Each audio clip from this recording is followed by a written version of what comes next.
अरुणेश जी, आपके नेता राहुल गांधी ने एक बयान दिया है। उन्होंने कहा है कि रामपुर के अंदर मूक बधिर बच्ची के साथ, जो मासूम बच्ची है 11 साल की, उसके साथ जो घटना हुई है, तो सरकार क्या बिल्कुल एकदम विफल हो चुकी है? इस तरीके का आरोप लगाए हैं।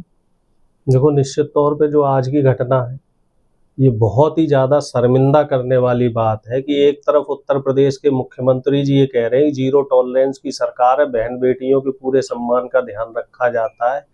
वहीं आए दिन इस तरह की जो घटनाएं हो रही हैं और ख़ास तौर से दलित समाज के साथ, और इसमें भी आप देखिए कि 11 साल की बेटी है और मूक और बधिर है, यानी कि ना तो बोल सकती है ना सुन सकती है। तो आप समझ लीजिए कि किस तरीके से मानवता को तार तार करने वाली ये घटना है और कैसे वो निकृष्ट लोग होंगे, कैसे वो जाहिल लोग होंगे और गवार लोग होंगे जिन्होंने इस तरह की घटना को अंजाम दिया है। और ऐसे लोगों के खिलाफ सख्त से सख्त कार्रवाई होनी बहुजन चाहिए, समाज के इनको साथ फांसी की सजा होनी चाहिए, क्योंकि ये बहुजन समाज का, ये सिर्फ एक बेटी का सवाल नहीं है, ये सवाल है पूरे बहुजन समाज का कि आखिर ये बहुजन समाज को समझते क्या है, क्यों बहुजन समाज की बहन बेटियों के साथ इस तरह की घटनाएं होती जा रही हैं और उनकी पुनरावृत्ति हो रही है। हाथरस की जो पीड़िता बेटी है उसको अभी तक न्याय नहीं मिला है और उस घटना को 5 साल हो गए। आप जान लीजिए उस घटना के बाद से कम नहीं तो हजारों घटनाएं ऐसी हो चुकी हैं और अभी तक सभी बहन बेटियां न्याय की गुहार लगा रही हैं। और ऐसे में जो विपक्ष अगर दलित और पिछड़े बहन बेटियों पे हो रहे शोषण के लिए आवाज उठाता है, तो सत्ता पक्ष जो बेशरम हो चुका है, जो निर्लज्ज हो चुका है, वो लोग ये कहते हैं कि साहब आप राजनीति कर रहे हो। नेताजी, इसी के साथ साथ जो बहन बेटियों पर जो बहुजन समाज के अत्याचार हो रहे हैं वो तो हो ही रहे हैं। राहुल गांधी ने आवाज उठाई है, बहन जी ने आवाज उठाई है, लेकिन दिल्ली में अभी भारतीय जनता पार्टी की नई नई सरकार बनी है और वहां पर भी बहुजन समाज के 17 साल के एक युवक की सरेआम हत्या कर दी गई। देखिए, बहन जी ने भी ट्वीट करके कही है इस तरह की घटनाओं को लेके, और इस मामले में फिर मैं आपको याद करूंगा, हालांकि मैं कांग्रेस पार्टी से जुड़ा हूं, लेकिन मुझे फिर याद आता है वो दौर कि जब बहन जी की उत्तर प्रदेश में चुनी हुई सरकार हुआ करती थी, और क्या मजाल कि कोई बहन बेटी की तरफ आंख उठा के भी देख ले, और खास तौर से अगर वो बहन बेटी तो आप भी बहुजन मानते हैं कि समाज बहन की जी की है। सरकार में जितने भी दरिंदे थे मैं क्या वो मानता औकात हूँ, में रहते थे? कैसी बात कर रहे हो, मैं क्या मानता हूँ, इस बात को तो सभी लोग मानते हैं, इस बात को तो बीजेपी के नेता भी मानते हैं, सपा के नेता भी मानते हैं और कांग्रेसी तो हम मानते ही मानते हैं। और इसी वजह से हमारे नेता राहुल गांधी जी ने रायबरेली से आह्वान किया था कि अगर बहन जी इंडिया गठबंधन का हिस्सा बने और इंडिया गठबंधन की अगुवाई करें तो बीजेपी जीरो हो जाएगी। अभी तो सिर्फ यूपी में हारी थी, लेकिन अगर बहन जी साथ आ जाती तो यूपी नहीं पूरे इंडिया से जीरो हो जाएगी। और अब आपने जो दिल्ली की घटना करी है, दिल्ली में एक महिला मुख्यमंत्री बनाई गई है और हमें ऐसी उम्मीद थी, चूंकि अब डबल इंजन की सरकार हो गई। पहले तो केजरीवाल जी ये कहते थे कि पुलिस हमारे हाथ में नहीं है, वो केंद्र के हाथ में, और केंद्र सरकार ये कहते थे कि केजरीवाल सपोर्ट नहीं कर रहे। अब तो दोनों जगह, यानी कि आप ये मान के चलो कि अब तो केंद्र और राज्य दोनों में बीजेपी की सरकार है, फिर भी एक दलित युवक, और वो भी नाबालिग, 18 साल से कम उसकी उम्र है, उसके साथ इस तरह की जो घटना को अंजाम दिया गया है, वो साफ तौर पे एक बात बता रहा है कि ये बीजेपी की जो मनवादी ताकत है उनकी हताशा का कारण है।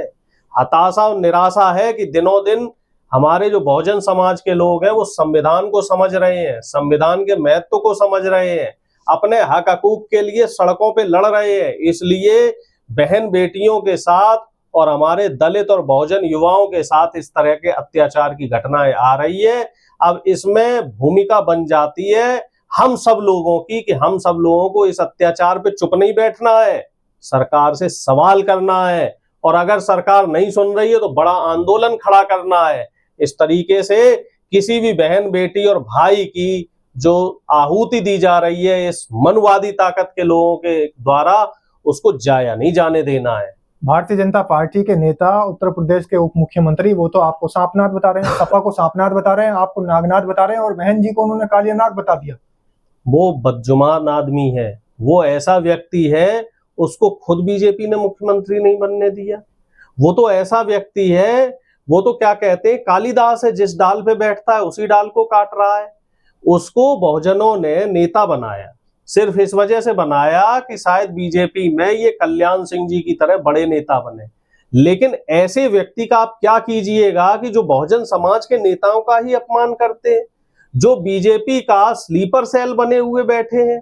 आप पिछड़े समाज से आते हैं, आप बहुजन समाज से आते हैं, तो कम से कम आपको बहुजन समाज के जो बड़े नेता हैं उनका मान सम्मान करना चाहिए।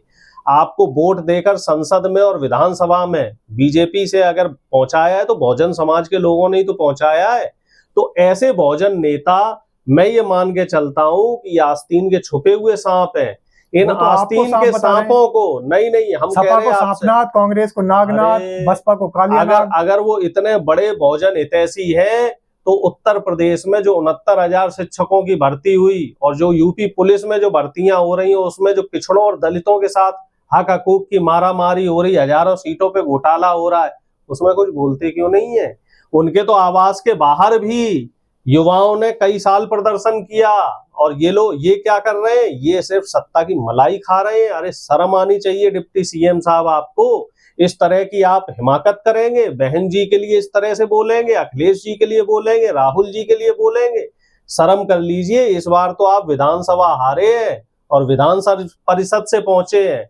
अगर अगली बार जनता का मिजाज बदल गया तो हो सकता है आपकी जमानतें भी जब्त हो जाएं। तो ऐसी जो हरकत इन्होंने करी है बहुत ही कायराना हरकत है और इनकी इस हरकत पे बहुजन समाज इनको माफ नहीं करेगा। उनके प्रदेश में आगरा में जहां एक तरफ करनी सेना तलवार लहरा रही है, उसी आगरा की घटना है कि एक दूल्हे को सिर्फ इस वजह से क्योंकि वो बहुजन समाज का था, कॉलर पकड़कर घोड़े से नीचे गिरा दिया, लाठी डंडों से पीटा और बारातियों को भी पीटा गया। उनका जुर्म इतना है कि वो सिर्फ बहुजन समाज से आते हैं। बताओ आप, आए दिन ऐसी घटना हो रही है। अभी पीछे से एक घटना थी, अर्थी नहीं ले जाने दे रहे, कह रहे साहब इस रास्ते से मत जाइए, ये मनवादियों का रास्ता है, ये सवर्णों का रास्ता है। अब कह रहे हैं आप घोड़ी पे मत बैठिए। क्यों भैया, देश में संविधान का राज नहीं चलेगा? योगी आदित्यनाथ जी कहाँ मुंह में दही जमा के बैठ गए हैं? योगी आदित्यनाथ जी कहते हैं कि मैं बहुजन समाज का सम्मान करता हूं। मोदी जी कहते हैं कि बहुजन समाज उनके लिए सर्वोपरि है। अगर है तो ऐसी घटनाओं पे आप लोग बोलते क्यों नहीं है? और आपकी पार्टी में, बीजेपी में जितने भी दलित और बहुजन विधायक हैं, जितने भी दलित और बहुजन सांसद हैं, मंत्री हैं, ये लोग क्यों चुप हो जाते हैं? क्यों इनके मुंह में दही जम जाता है? कहाँ है वो असीम अरुण जी? कहाँ है वो तमाम नेता जो बहुजन हितैषी होने का दम्भ भरते हैं? कहाँ है तमाम वो मंत्री संतरी जो ये कहते हैं कि बहुजन हिताय बहुजन सुखाय और सर्वजन हिताय सर्वजन सुखाय की सरकार है बीजेपी? और जब दलित बहन बेटी या भाई के साथ इस तरह की जाति होती है, उनका अपमान होता है, उनके साथ हिंसा होती है, उनको मार दिया जाता है, उनका कत्ल कर दिया जाता है, तब ये लोग चुप हो जाते हैं। ऐसे लोगों को शर्म नहीं आती? और वो भी आगरा जैसी जगह में जिसे भीम नगरी बोला जाता है, जहां बहुजनों की संख्या सबसे ज्यादा है और वहीं पे बहुजनों का अपमान हो रहा है। एसपी सिंह बघेल जी जो खुद को बहुजन हितैषी बताते हैं, वो आगरा से ही आते हैं, आगरा से चुने हुए सांसद हैं, विधायक भी रहे हैं। तो इन्हें शर्म आनी चाहिए। इनको अपने पद से तत्काल इस्तीफा दे देना चाहिए। ऐसे लोग सांसद, विधायक और जनता प्रतिनिधि और बहुजनों के नेता कहलाने के लायक नहीं है।